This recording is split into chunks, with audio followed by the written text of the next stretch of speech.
Si vous ouvrez une Bible chrétienne protestante et consultez la table des matières, vous remarquerez que les trois premiers quarts constituent un recueil appelé l'Ancien Testament. En parcourant la liste des livres, vous verrez qu'elle est composée de 39 œuvres plus petites regroupées en quatre sections principales. Les cinq premiers s'appellent le Pentateuque, suivi des livres historiques, puis les livres poétiques et enfin des livres prophétiques. Ça semble assez simple, mais en réalité, c'est beaucoup plus complexe et bien plus riche que ça en a l'air. L'agencement des livres en un seul volume appelé l'Ancien Testament provient d'une tradition chrétienne qui s'est faite bien après Jésus et les apôtres.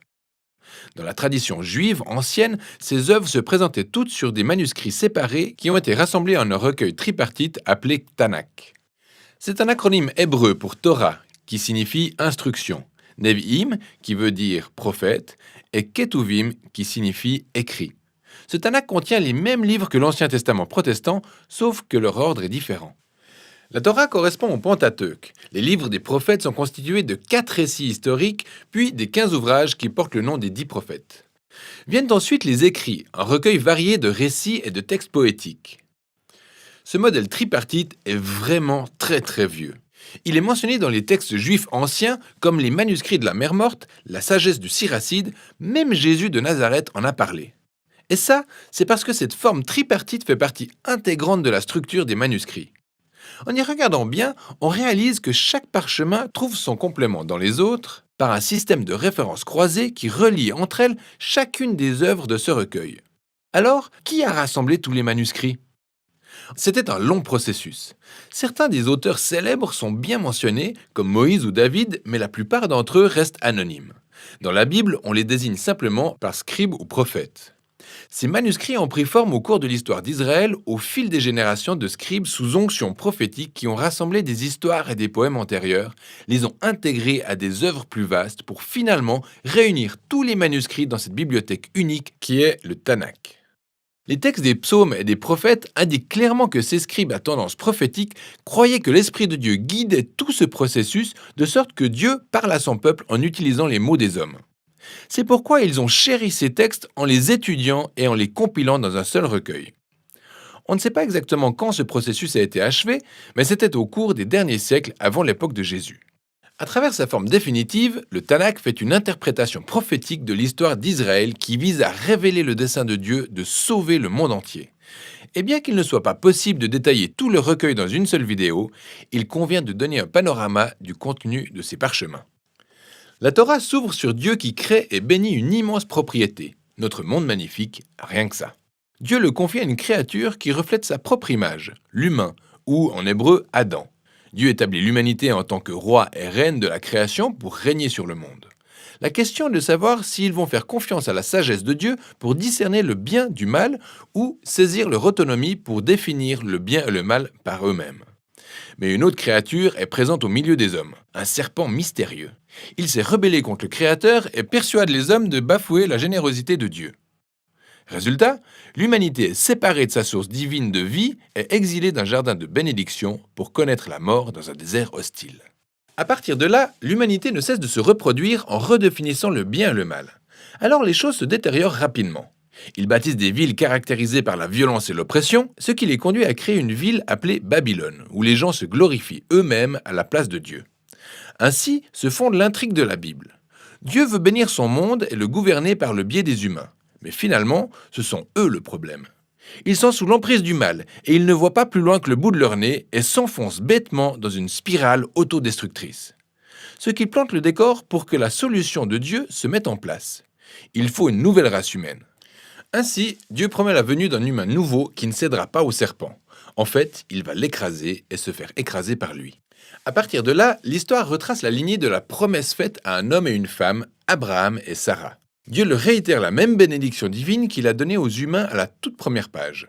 Et donc, ils quittent Babylone pour un nouveau pays semblable à un jardin que Dieu promet de donner à leur famille. La suite raconte donc l'histoire de la famille d'Abraham. 3 générations, Abraham, Isaac et Jacob, suivis de 12 fils. Et on s'attend à voir de grandes choses jusqu'à ce qu'on lise l'histoire de cette famille très dysfonctionnelle aux tendances destructrices. Ils mentent, se trompent, ils se tuent presque, sans parler des scandales sexuels. Il fallait s'y attendre après l'épisode du jardin. Ce sont des humains après tout. La famille d'Abraham finit donc par être exilée en Égypte.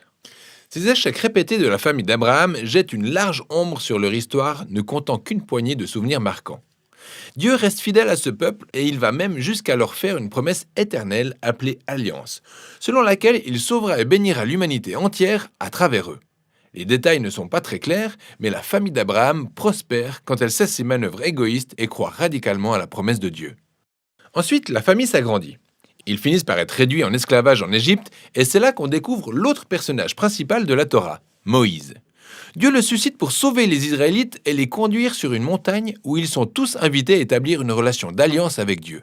Ils reçoivent 613 clauses de l'alliance, des directives pour faire d'eux une nouvelle race d'humains qui reflètera dignement l'image de Dieu dans le monde. Et Moïse est le négociateur qui boucle cette affaire tout simplement parce qu'il est génial. C'est le prophète par excellence qui parle de la part de Dieu au peuple d'Israël, c'est un prêtre qui les représente devant Dieu, et on le qualifie même de roi car il est le dirigeant et le libérateur du peuple d'Israël. Mais on voit dans la suite de la Torah que l'histoire des Israélites se solde par un échec retentissant. Ils violent l'alliance et même Moïse se rebelle contre Dieu. En fait, la Torah se termine avec Moïse qui prédit que le peuple d'Israël continuera de commettre des fautes en arrivant en terre promise et qu'ils se retrouveront une nouvelle fois en exil. Mais il garde espoir que Dieu tiendra sa promesse de sauver Israël. Un jour, il rachètera leurs fautes, guérira leur cœur égoïste pour qu'ils puissent véritablement aimer Dieu et vivre. Puis, Moïse meurt. Les dernières phrases du manuscrit de la Torah sont surprenantes. Elles font un bond en avant. Et on lit les propos des scribes et prophètes ayant façonné le Tanakh. Ils analysent la vie de Moïse depuis leur perspective et nous disent qu'il n'y a plus jamais eu dans l'histoire d'Israël de prophète semblable à Moïse. Mec, j'aurais tellement voulu qu'on ait un autre roi prêtre et prophète comme lui. Suite à ça, on enchaîne avec le Nevi'im, qui comporte deux sous-groupes. D'abord, les premiers prophètes, 4 récits dans l'histoire d'Israël dans la terre promise, rédigés du point de vue des prophètes des générations suivantes. Les choses démarrent sur les chapeaux de roue sous la conduite de Josué. On nous rapporte qu'il réussit parce qu'il est comme Moïse et médite les Écritures jour et nuit. Mais finalement, même Josué échoue, entamant la longue et violente descente d'Israël vers l'autodestruction, comme Moïse et comme préfiguré par l'histoire du jardin. Ces histoires portaient principalement sur les fautes des rois, des prophètes et des prêtres d'Israël. Comment ils mentent, trompent, s'entretuent et adorent les idoles. C'est en fait une répétition toujours plus longue et plus violente des fautes des ancêtres. Mais il y a quand même du positif. Dieu réaffirme sa promesse d'alliance consistant à bénir l'humanité par le biais d'un humain nouveau. Ce sera un roi issu de la lignée de David.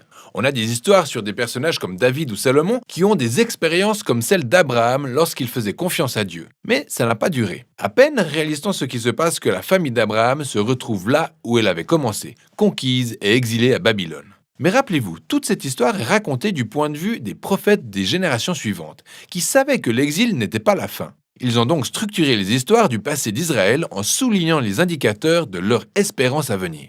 Lorsque Dieu délivrera son peuple de la main de Babylone, il enverra ce nouveau roi qui sera comme Moïse, David et Salomon l'ont été dans leur bon jour.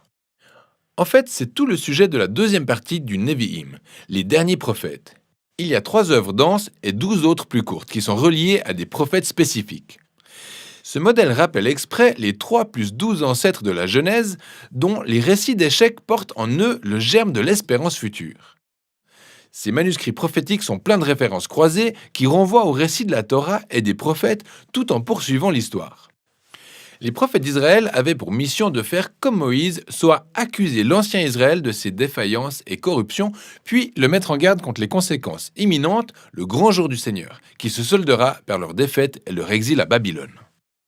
Mais les prophètes ont également promis que le but de Dieu était de purifier son peuple et de recréer un nouvel Israël fidèle comme Abraham l'avait été. Ils vivront selon une nouvelle relation d'alliance avec Dieu sous le règne de ce dirigeant promis qui est décrit comme un nouveau Moïse, mais appelé David. C'est lui qui rétablira la bénédiction de Dieu dans le monde entier. La conclusion du Nevi'im est semblable à celle de la Torah. Et il y a une note des scribes prophétiques du Tanakh. Ils analysent toute l'histoire à ce stade du récit et exhortent les lecteurs à attendre la venue d'un nouveau prophète comme Moïse, qu'ils appellent Élie. Il annoncera la venue du Dieu d'Israël pour purifier et sauver son peuple. De là, on arrive au 3e et dernier sous-groupe du Tanakh, le Ketuvim, un recueil rassemblant des manuscrits de différents genres. Chacun d'eux se rapporte au thème clé de la Torah et des prophètes et est davantage approfondi par un très ingénieux procédé de référence croisée. Le manuscrit des psaumes, par exemple, s'ouvre sur 2 poèmes reliés au début de la Torah et des prophètes. Dans le premier psaume, on nous présente le juste, qui est décrit comme un nouveau Josué, un dirigeant exemplaire qui médite les Écritures.